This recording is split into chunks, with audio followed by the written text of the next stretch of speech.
हम महिलाओं का जीवन आसान नहीं होता है। हम घर में रोज तो काम करती हैं, फिर भी हमारे काम ही नहीं खत्म होते हैं।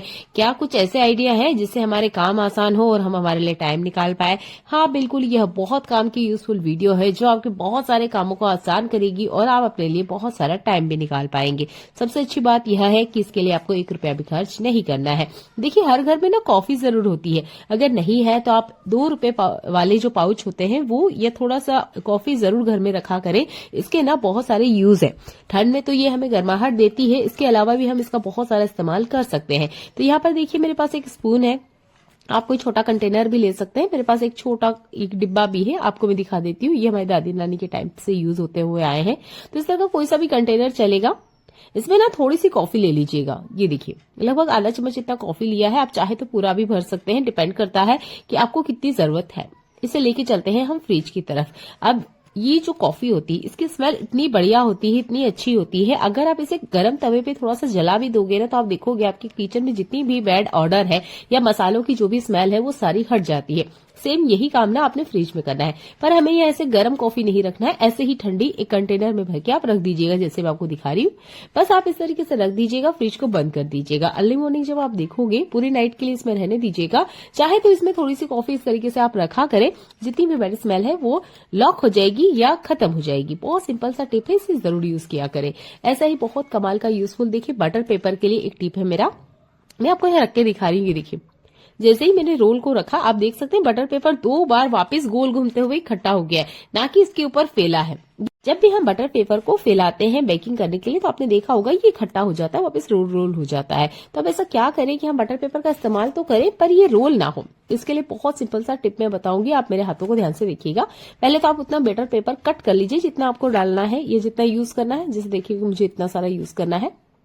अब यहां से मैं इसे कट कर लेती हूँ। कट करने के बाद अगर आप इसे रख के देखोगे तो देखिए ये ठीक से नहीं बैठेगा। इसलिए आपने क्या करना है, आप इसकी एक बॉल बनाइए, जैसे मैं आपको दिखा रही हूँ। ये देखिए, चाहे तो आप थोड़ा सा हार्ड से भी बना सकते हो। मैं थोड़ा और हार्ड बना देती हूँ उसको। ये देखिए, इस तरह की आपने बॉल बनाना है। फिर इस बटर पेपर को आप फिर से खोल दीजिएगा, जैसे ये था।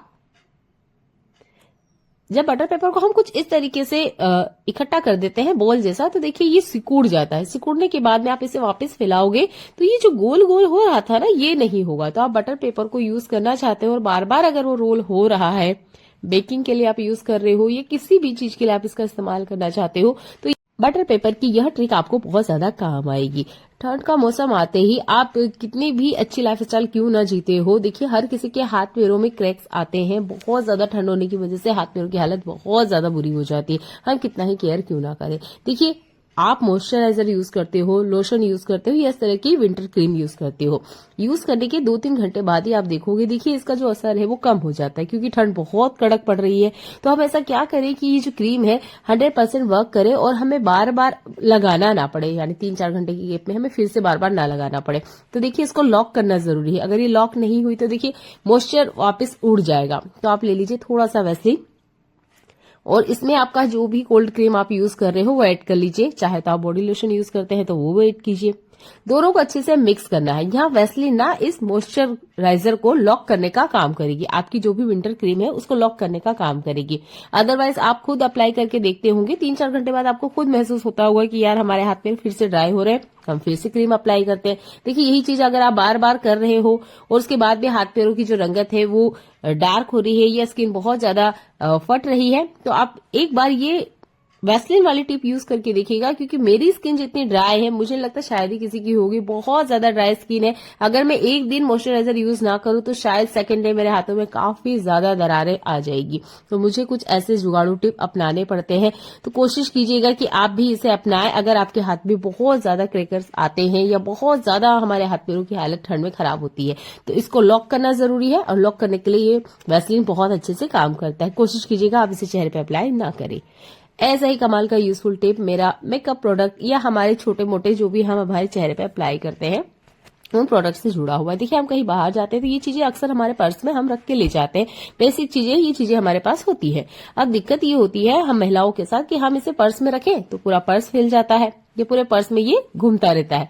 तो आप ना ये वाला टिप जरूर यूज कीजिएगा कि आपके घर में ऐसी चीजें जरूर होगी जिसपे हम ध्यान नहीं देते हैं। एक तो होता है ये पेंसिल बॉक्स, दूसरा हमारे टिफिन के बॉक्स और जो स्पून होल्डर के बॉक्स होते हैं वो, ये चीजें हमारे घर में होते हुए भी हम पर्स में खुला ही सामान रख के ले जाते हैं। तो कोशिश कीजिएगा इन बॉक्स का आप इस्तेमाल करें, क्योंकि ज्यादातर हम इनका यूज करते ही नहीं है, ये एक्स्ट्रा पड़े रहते हैं। मेरे बच्चे का ये पेंसिल बॉक्स है जो कि थोड़ा सा खराब हो गया था, जिसकी वजह से इस्तेमाल नहीं करता है। पर जब कहीं मुझे बाहर जाना होता है तो जो मेरी बेसिक चीजें हैं जो मैं अप्लाई करना पसंद करती हूँ अपने चेहरे पे, उन चीजों को मैं इसमें रख लेती हूँ। अगर आपके पास ज्यादा प्रोडक्ट है तो आप थोड़ा सा बड़ा वाला बॉक्स ले लीजिएगा।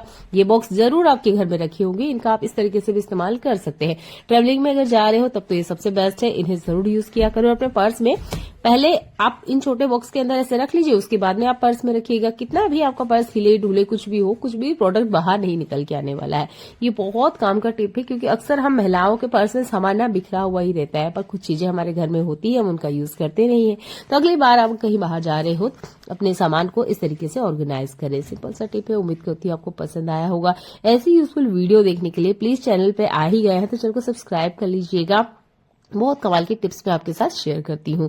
देखिए, ये जो चश्मे वगैरह होते हैं जिन्हें हम यूज करते हैं डेली लाइफ में, मुझे तो कोई नंबर वगैरह नहीं लगा हुआ है, पर बहुत सारों को ना नंबर वाले चश्मे लगे होते हैं। तो होता क्या है, जब नया नया आता है तो हम ना इसका जो कवर आता है जो बॉक्स वाला, उसमें ही रखते हैं। ये हमारी आदत होती है, पर 5-6 महीने साल भर बाद हमारी आदत कुछ ऐसी हो जाती है कि हम इसका यूज करना ही छोड़ देते हैं। देखिए, अभी तो इसका मैं यूज करती हूँ, पर जब लॉन्ग टाइम हम इस्तेमाल करते हैं, जैसे नंबर वाले चश्मे होते हैं, उसके साथ बड़ी दिक्कत होती है। या हम कहीं बाहर वगैरह जाते हैं तो साथ में ले जाते हैं, तो ऐसे ही कहीं भी सरफेस पे रख देते हैं। जैसे देखिए, यूज किया, अब मैंने अगर 4 व्हीलर चला रहे हैं, 2 व्हीलर चला रहे हैं, या कहीं हम बैठे हैं तो साइड में इस तरीके से रख देते हैं। एक तो ये तरीका गलत है, साथ में ले जाते वक्त बड़ी दिक्कत होती है, इस पे स्क्रेचेस आ जाते हैं, काफी ज्यादा डस्ट भी लग जाती है, क्योंकि इसकी सरफेस जो होती है वो इतनी ज्यादा बोल सकते हैं कि ग्लासी होती है कि बहुत जल्दी ना उसमें डस्ट पकड़ लेता है। तो आप ना ये सॉफ्ट वाले जो जुराब होते हैं इनका इस्तेमाल कीजिएगा। मेरे पास बच्चे का रखा हुआ था, कोशिश कीजिएगा कि एक पेयर आप अलग से रखा करें इन चश्मों को रखने के लिए।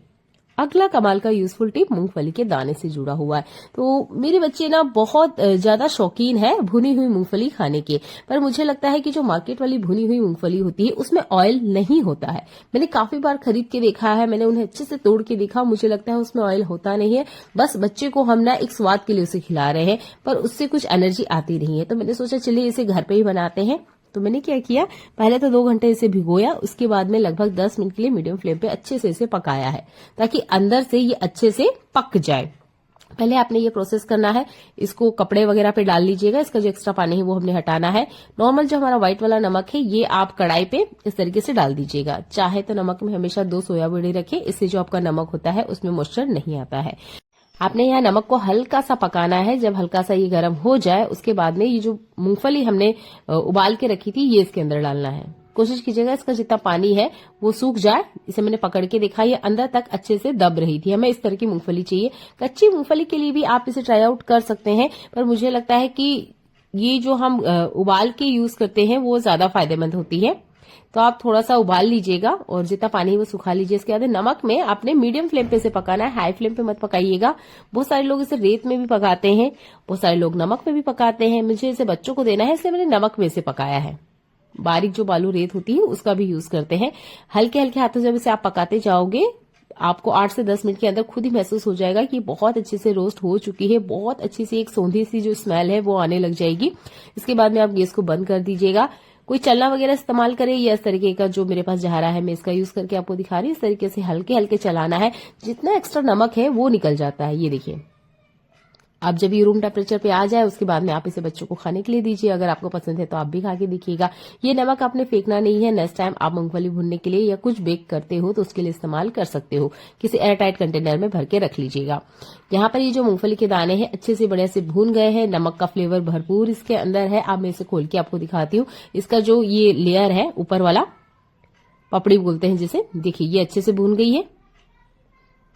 आपके सामने ही मैं इसे निकाल के बता रही हूँ। बिल्कुल मार्केट में इसी तरह का मूंगफली का दाना मिलता है, पर उसमें और इस मूंगफली के दाने में बस इतना सा फर्क है, इसका जो ऑयल है वो नहीं मरता है, बिल्कुल कहीं खत्म नहीं हुआ। मैंने इसे खोल के देखा, ये देखिए इसके अंदर ऑयल है। पर यही चीज अगर आप मार्केट वाले मूंगफली दाने के अंदर देखोगे तो उसमें ऑयल नहीं होता है। कोशिश कीजिएगा घर पे बनाए अगर बच्चों को बहुत ज्यादा पसंद है। होता है इसकी प्योरिटी चेक करना बहुत जरूरी है, क्योंकि इसमें जितनी मिलावट होती है शायद ही मुझे लगता है किसी और चीजें मिलावट होती होगी, क्योंकि बहुत ज्यादा महंगा भी आता है। तो यह 2 तरह के घी है मेरे पास। तो पहले मैंने गर्म पानी लिया है, ये एक घी है जो कि मैंने कंटेनर में निकाल लिया है। अभी के टाइम में एक बहुत वायरल टिप चल रही है जिसमें हल्के गुनगुने पानी में आपको घी डाल के देखना है, चम्मच से ऐसे मेल्ट करना है। अगर घी मेल्ट होता है तो घी प्योर है, अगर मेल्ट नहीं होता है इसका मतलब घी में मिलावट है।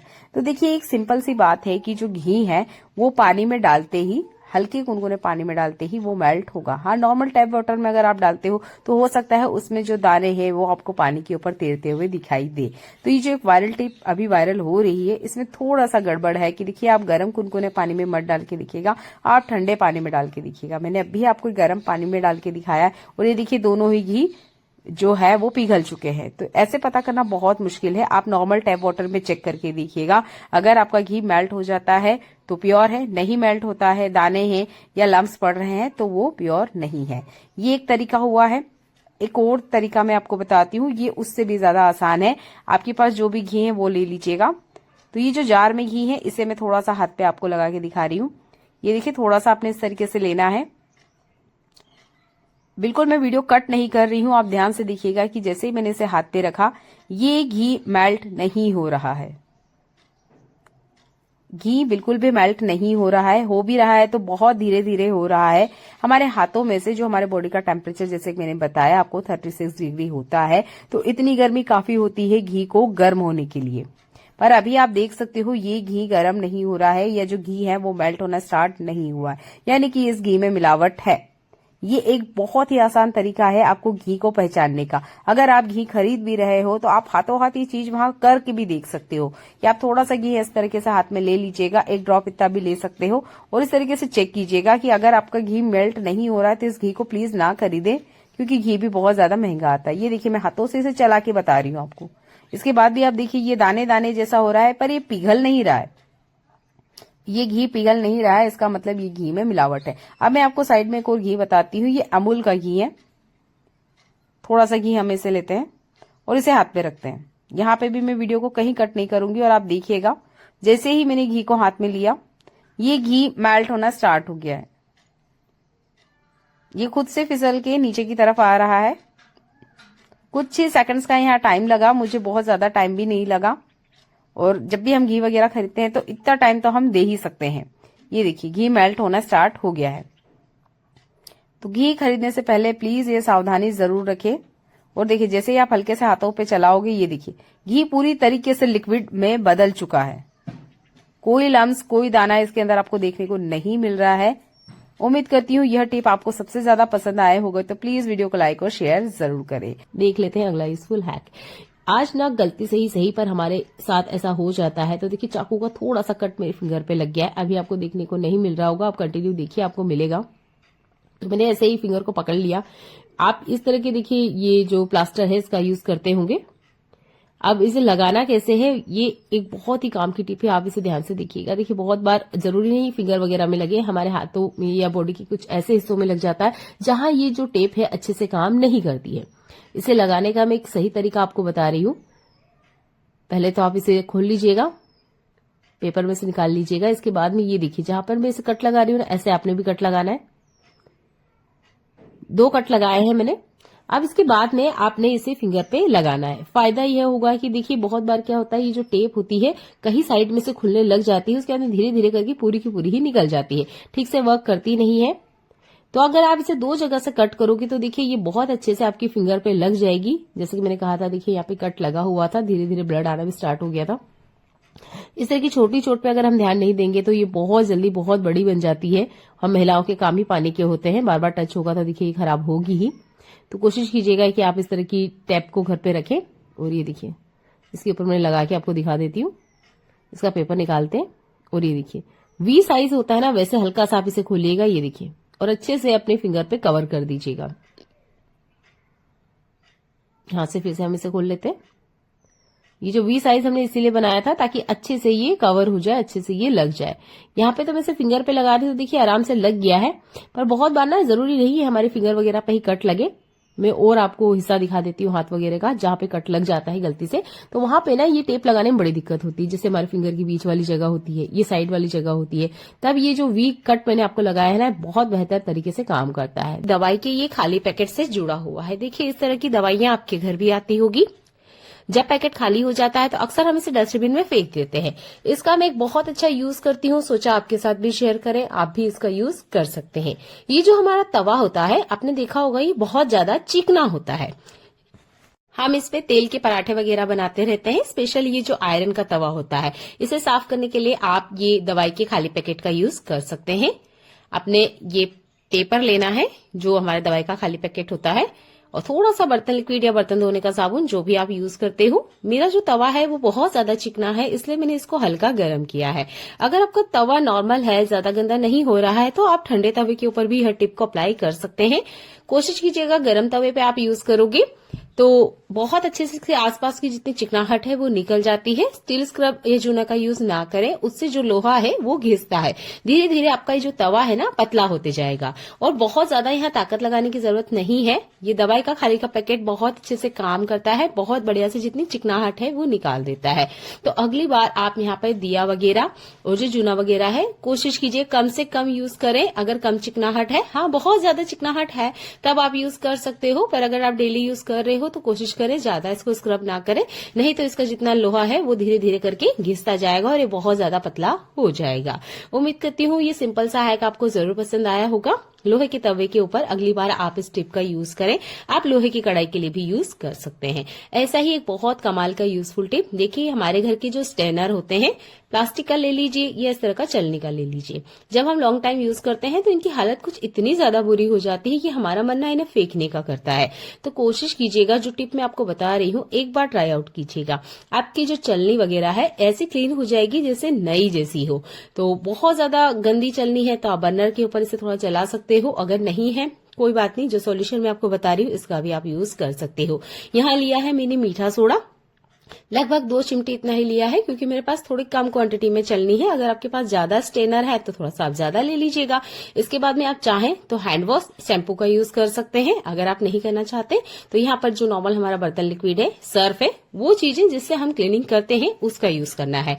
तो यहाँ पर मैं थोड़ा सा बर्तन लिक्विड ले रही हूँ, क्योंकि मैंने किचन के बर्तन के लिए यूज करना आपको बताया है, तो मैं बर्तन लिक्विड का ही यूज करूंगी। लगभग आधी चम्मच इतना लिया है।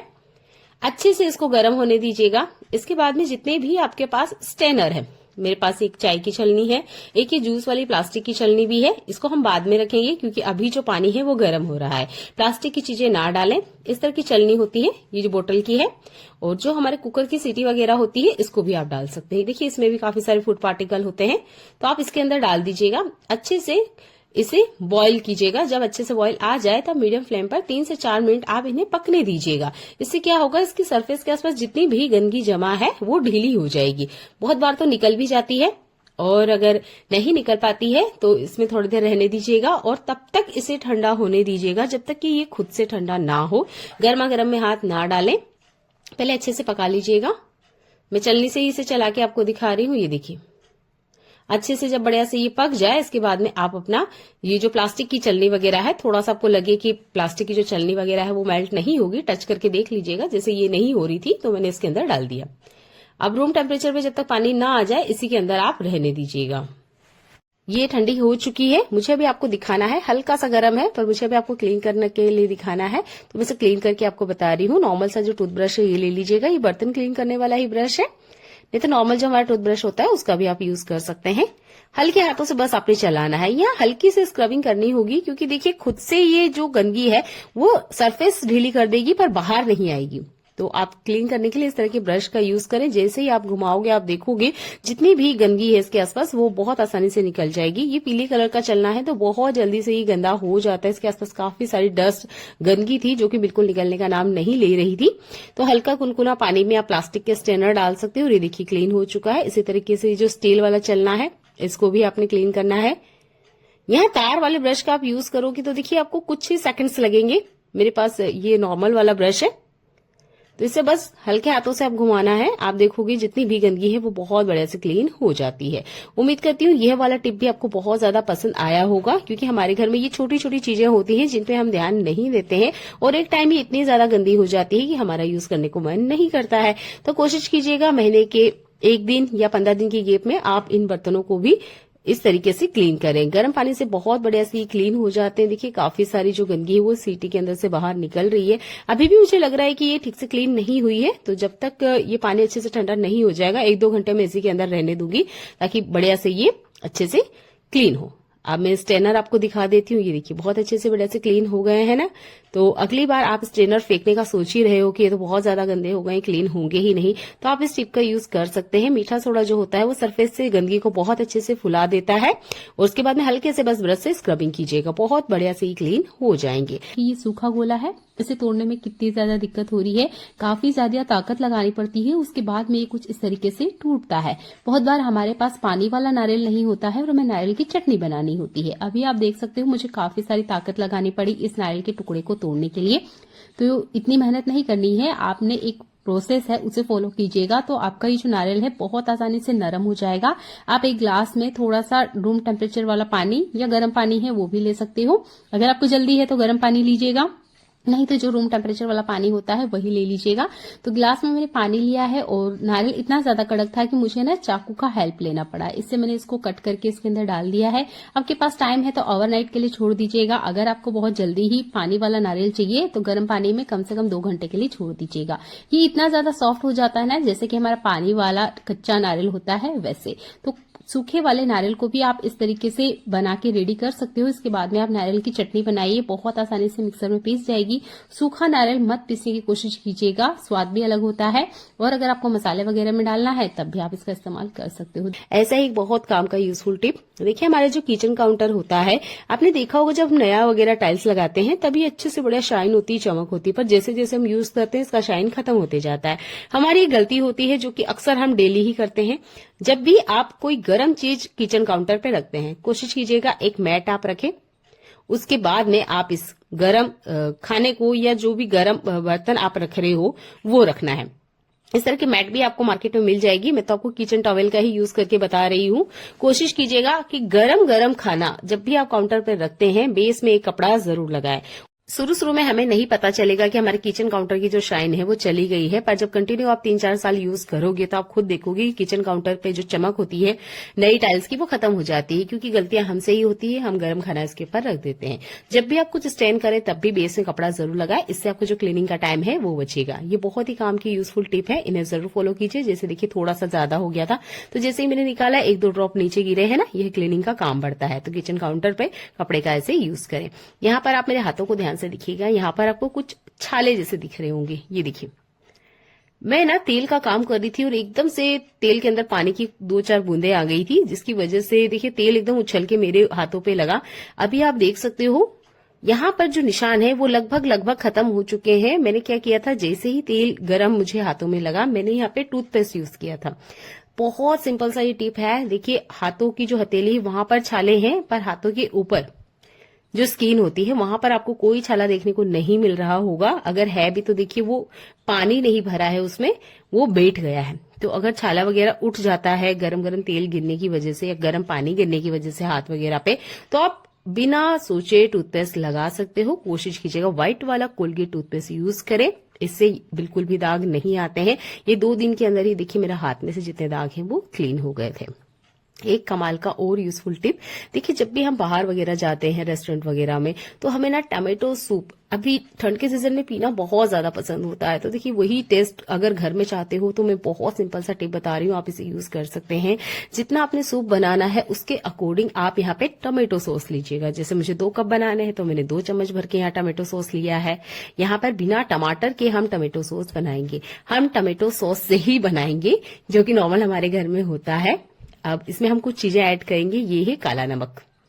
काला नमक हर घर में यूज होता है, जितना आपको टेस्ट में पसंद है उतना आपने काला नमक लेना है। तो लगभग यहाँ पे मैंने 3 चिमटी इतना काला नमक लिया है, ये आपने सॉस के अंदर डालना है। अगर आपको लगता है कि ये थिक नहीं हो रहा है, जैसे हम बॉईल करेंगे 3-4 मिनट के लिए, अगर आपको लगता है कि यहाँ पे थिक नहीं हो रहा है तो आप कॉर्नस्टार्च पाउडर जो होता है आधी चम्मच इतना घोल के इसके अंदर डाल सकते हो। ऑप्शनल है, चाहे तो डालिए। वैसे जो हमारा सॉस होता है वो बहुत ज्यादा थिक होता है तो यहाँ पे थिकनेस आराम से आएगी। सूप का टेस्ट इनहेंस करने के लिए आप यहाँ पे लौंग, काली मिर्ची ऐड कर सकते हैं और थोड़ा सा ना यहाँ आप बटर भी डाल सकते हो। लगभग आधी चम्मच इतना बटर डाल दीजिएगा तो ये बिल्कुल मार्केट जैसा सूप बनके रेडी हो जाएगा।